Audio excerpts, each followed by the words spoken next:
खरं तर चिंचनेर वंदनमध्ये मी आल्यानंतर आपली पहिली गाठ पडली. शेतकरी कुटुंबामध्ये आज जी परिस्थिती पाहायला मिळते की उत्पन्नच घटतंय, उत्पन्न नाही आहे, जेवढं मेहनत घेतोय त्या मानानं बाजारभाव मिळत नाही. ही शेतकऱ्याची खरी खंत आहे.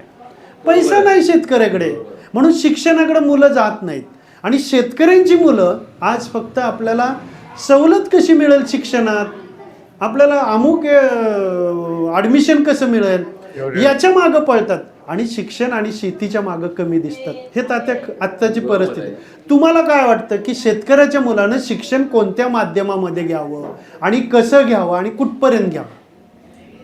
शिक्षण हे मराठी माध्यमातूनच घ्यावं. आणि आपण आता कृषी विभागाचं मला विचारलं म्हणून मी सांगतो. हो. इथं आर्थिक दुर्बलता होती. बरोबर. कमी क्षेत्र. बरोबर.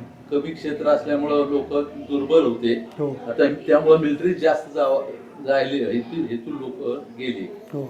त्यासाठी आर्थिक दुर्बलता सफल करण्यासाठी मी विविध कार्यकारी सोसायटी स्थापन केली. मला हे सर्वांनी गावानं सहकार्य केलं.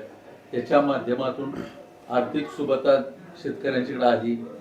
लोकांना आर्थिक पैसे मिळायला लागल्यामुळं शेतीला भरपूर असं सहकार्य मिळालं आणि शासकीय अनुदानही काय काय याचे मिळालं. त्याचे शेतकऱ्यांना फायदे झाले.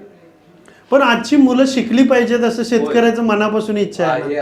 मग शेतकऱ्यांनी मुलं पण शिकवली पाहिजेत की नाही, तिकडे लक्ष दिलं पाहिजे आणि शिकलं पाहिजे मुलांनी. मग आता तुम्हाला काय वाटतं की आपली मुलं नक्की कुठं कमी पडतायत आणि आपण शेतकरी किंवा पालक म्हणून काय केलं पाहिजे? इंग्लिश माध्यमाकडे न जाता मराठी माध्यमातून आपण मुलं घडवली पाहिजेत आणि त्याच्याकडे अतिशय लक्ष दिला पाहिजे आणि संस्कार चांगले सुरुवातीपासूनच दिले पाहिजेत. कारण अलीकडची मुलं काय करतात, मोबाईलला जास्त गुंतलेली असतात. त्याच्यामुळे जास्त टायमिंग मोबाईलमध्ये जातो. पण त्याला उपयुक्त असं ते आहे तेच घेतलं पाहिजे. पालकांनी सुद्धा त्या मोबाईलवर कंट्रोल करून मुलांना चांगलं घडवलं पाहिजे. चांगलं आहे तेच घेतलं पाहिजे. बरोबर. त्यामुळं मुलं चांगली राहतील, शिक्षण होईल. बरोबर. आत्ता तुम्ही या संस्थेचे अध्यक्ष आणि उपाध्यक्ष म्हणून काम पाहताय दोघंही, एका दिलानं, एका विचारानं आणि एका वयोमानानुसार. तुमचं ध्येय काय? शाळेने काय काय शिक्षकांनी केलं पाहिजे आजच्या? तुम्हाला काय वाटतं तात्या? ते गुरुकुल योजना राबवून सकाळचे लवकर ज्यादा क्लासेस घेतले पाहिजेत. शिवाय मुलांनी त्याला साथ दिली पाहिजे, पालकांनी साथ दिली पाहिजे. हे महत्वाचं आहे. पालक काही ग्रामीण भागाचे कसं शेतीचं हे काम राहिले ते काम मुलांनाही कामाला लावतात. ते म्हणजे असं तुम्हाला म्हणायचं आहे की माझं मूल शाळेलाच दिलेलं आहे, त्या शिक्षकालाच दत्तक दिलंय 6 वर्ष, त्यांनीच ती सर्व जबाबदारी घेतली पाहिजे आणि आम्ही कोणताही त्याच्यामध्ये ढवळाढवळ करणार नाही मूल शिकसपर्यंत. हा, मुलाला सक्षम करून त्यांनी बाहेर पडावं.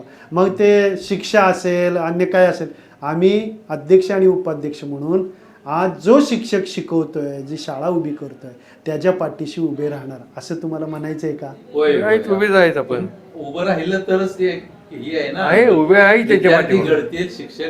शिक्षक चांगले आहेत, शिक्षक चांगले घेतले, चांगले तुमचं A ग्रेड इथं संस्थेला मिळाली.